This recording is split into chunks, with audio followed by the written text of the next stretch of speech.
Hi, today I'm going to talk to you about a poem called A Loon. And for this assignment, if you're going to use this one, you need to write 3 loons. Loons are pretty simple on the surface. They're only 3 lines and there's only 11 words in the entire poem. It's kind of like a haiku poem if you ever wrote those when you were in elementary school. But instead of counting syllables, you count words. So in a loon, there's 3 lines. The first line has only 3 words in it. The second line will have 5 words, and the third line will have 3 words.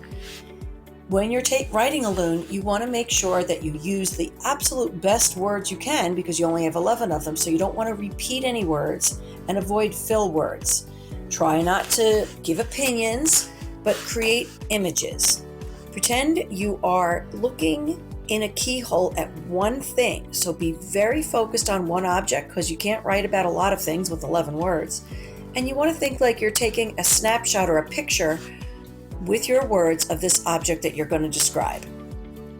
Using figures of speech and good diction or word choice will help make your loon very strong. So here's some examples. First one reads, "Talk to me, my ears are bottomless wells, drop words in." What makes this effective is because of the metaphor in the second line, my ears are bottomless wells. And when she says drop words in, you almost can picture dropping in like a stone in a well to hear the noise. So it really gives you the theme of, I will be a great listener if you will talk to me.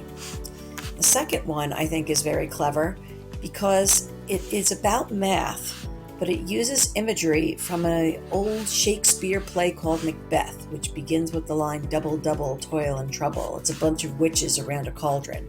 See if you can hear it in this poem.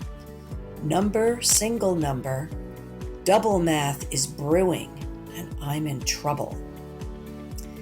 So just those words, brewing, double, trouble, kind of gives you this image of this child who's probably very confused with the math, and it evokes that allusion to Shakespeare with double, double, toil and trouble, if you ever heard of that. It's a very famous opening line in Macbeth.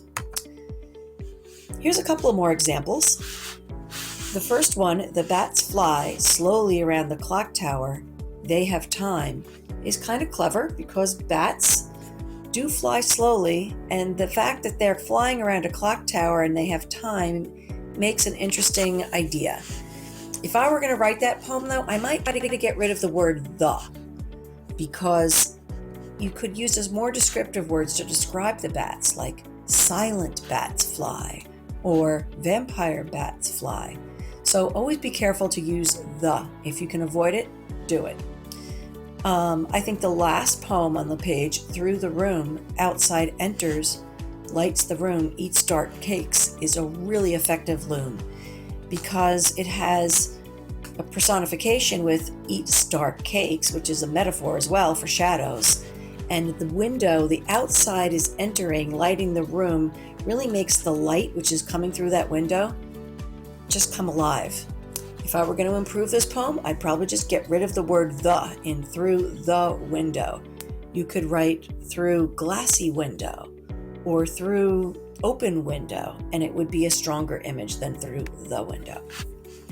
So when you write your loons, it might not take a long time to get your first draft, but when you're doing your revisions, really look at trying to avoid those fill words, use the strongest diction you can, and make sure you add in your figures of speech. That's what are going to make the loons pop. If you do this assignment, we want to see at least 3 loons, and try to illustrate your loons on the side with pictures, and I hope you have a good time with this assignment.